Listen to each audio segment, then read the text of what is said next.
Welcome to our channel virtual world. आज हम आपके लिए लेकर आ गए हैं एक रोमांचक कहानी, विक्रमादित्य और महिषासुर का आतंक। बहुत समय पहले हिमालय की तलहटी में बसे एक छोटे से राज्य का वीर और न्यायप्रिय राजा विक्रमादित्य अपनी प्रजा के लिए किसी देवता से कम नहीं था। लेकिन उनके जीवन में एक अधूरी ख्वाहिश थी। उनकी पत्नी आर्या, जो शादी के दिन ही एक रहस्यमय तरीके से गायब हो गई थी। वर्षों तक उन्होंने अपनी पत्नी को ढूंढा, लेकिन कोई सुराग नहीं मिला। एक रात जब विक्रमादित्य राजमहल की छत पर अपनी खोई हुई रानी को याद कर रहे थे, तभी एक तेज रोशनी के साथ एक साधु प्रकट हुआ। उसकी आंखों में गहरी चमक थी और चेहरे पर रहस्यमय मुस्कान।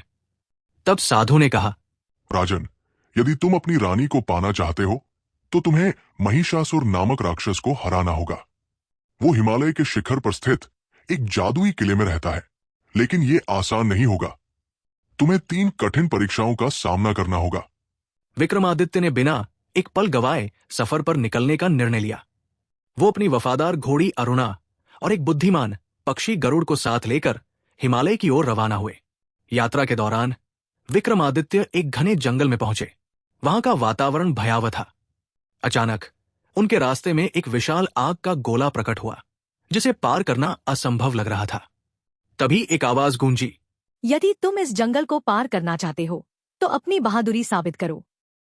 विक्रमादित्य ने अपनी तलवार निकाली और आग के गोले के चारों ओर घूमा। उन्होंने अपनी घोड़ी अरुणा को निर्देश दिया कि वो आग की दीवार से छलांग लगाए। उनके साहस और चतुराई से आग का गोला धीरे धीरे गायब हो गया। अचानक एक छोटा सा दीपक प्रकट हुआ। ये दीपक तुम्हारी अगली परीक्षा में मार्गदर्शन करेगा, इसे संभाल कर रखना। आगे बढ़ते हुए विक्रमादित्य एक रहस्यमय झील के पास पहुंचे। झील के बीचों बीच एक पत्थर पर एक शिलालेख लिखा था, यदि तुम झील को पार करना चाहते हो तो 3 नावों में से सही नाव चुनो, लेकिन ध्यान रहे एक ही नाव तुम्हें मंजिल तक ले जाएगी। विक्रमादित्य ने गौर से 3 नावों को देखा। एक नाव सुनहरे रंग की थी, दूसरी काले रंग की और तीसरी साधारण लकड़ी की। उन्होंने दीपक की ओर देखा, जो अचानक चमकने लगा। दीपक की रोशनी साधारण लकड़ी की नाव पर पड़ी। विक्रमादित्य ने उसी नाव को चुना और झील को पार करने में सफल रहे। झील के पार एक विशाल गुफा थी। गुफा के अंदर अंधेरा था, लेकिन दीपक की रोशनी ने रास्ता दिखाया। गुफा के बीचों बीच एक खूबसूरत मूर्ति थी, जिसके पैरों में जंजीरें थी। मूर्ति ने विक्रमादित्य से कहा, यदि तुम मुझे मुक्त करना चाहते हो तो तुम्हें अपना जीवन बलिदान करना होगा।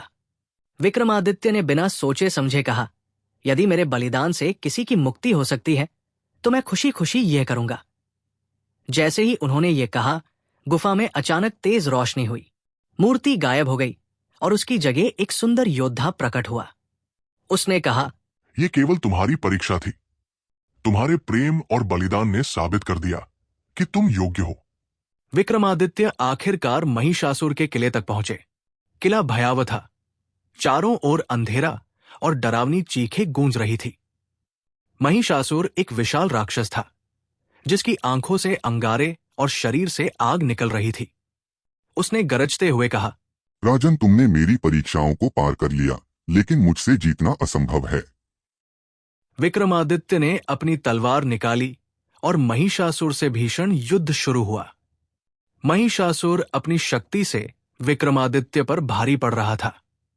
तभी गरुड़ ने चिल्लाकर कहा, महाराज, दीपक का उपयोग करो, ये उसकी शक्ति को खत्म कर देगा। विक्रमादित्य ने दीपक को उठाया और महिषासुर की ओर फेंक दिया। दीपक की रोशनी ने महिषासुर को अंधा कर दिया। विक्रमादित्य ने अपनी पूरी ताकत लगाकर तलवार से महिषासुर पर वार किया। महिषासुर दर्द से चिल्लाया और राख में बदल गया। महिषासुर के अंत के साथ ही किला चमकने लगा। अचानक आर्या प्रकट हुई। उसने विक्रमादित्य को गले लगाते हुए कहा, तुम्हारे साहस और प्रेम ने मुझे मुक्त किया। अब हमें अपने राज्य को बचाना होगा। विक्रमादित्य और आर्या ने मिलकर अपने राज्य को महिषासुर के आतंक से आजाद कराया। राज्य में फिर से खुशहाली लौट आई। राजा विक्रमादित्य ने प्रजा से कहा, साहस, बुद्धि और प्रेम ही सच्ची ताकत है। यदि हम इनका पालन करें तो कोई भी मुश्किल हमें हरा नहीं सकती। इस तरह विक्रमादित्य की कहानी प्रेरणा का प्रतीक बन गई। उनकी वीरता और बलिदान की गाथा हमेशा के लिए इतिहास में अमर हो गई।